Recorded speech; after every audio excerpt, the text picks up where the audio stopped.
महाभारत कथा एपिसोड 1। पांडव हस्तिनापुर के राजा पांडु और उनकी 2 पत्नियों कुंती व माद्री के 5 शक्तिशाली और कुशल पुत्र थे। महाभारत में युधिष्ठिर, भीम, अर्जुन, नकुल और सहदेव ये 5 पांडव सबसे अधिक सराहना के पात्र रहे हैं। इनके जन्म की कहानी न सिर्फ दिलचस्प है बल्कि हैरान कर देने वाली भी है। एक बार राजा पांडु अपनी पत्नियों के साथ शिकार करने के लिए जंगल में गए।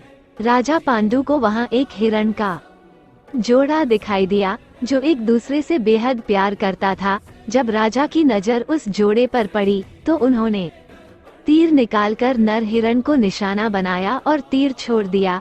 तीर सीधा हिरण की छाती में जाकर लगा।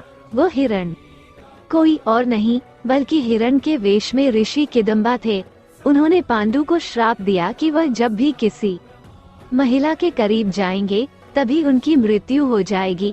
पांडु ने ऋषि किदंबा से क्षमा मांगी लेकिन तब तक वो मर चुके थे।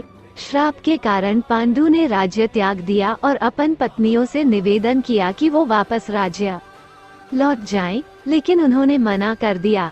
कुंती और माद्री जंगल में राजा पांडु के साथ ही रहने लगी। उस समय उनकी कोई संतान नहीं थी। तब कुंती ने अपने पति को बताया कि उन्हें ऋषि दुर्वासा से वरदान मिला था कि वो किसी भी भगवान को बुलाकर उनसे एक शिशु को प्राप्त कर सकती है। दुर्वासा द्वारा कुंती को दिए गए मंत्रों के उपयोग के माध्यम से उसने यम यानी धर्म के देवता का आह्वान किया, जिससे उन्होंने युधिष्ठिर को जन्म दिया। उसने फिर पवन देव से भीम, इंद्र देव से अर्जुन के रूप में एक और पुत्र प्राप्त किया। इस प्रकार उसके 3 पुत्र हो गए, लेकिन माद्री के एक भी पुत्र नहीं था। तब कुंती ने माद्री को भी मंत्र विद्या सिखाई। मंत्रों की मदद से माद्री ने अश्विनी कुमारों को बुलाया, जिन्होंने उसे नकुल और सहदेव पुत्र के रूप में दिए। इस प्रकार 5 पांडवों का जन्म हुआ। देवताओं से प्राप्त सभी पांडवों को देवताओं की तरह ही दिव्य गुण प्राप्त हुए थे।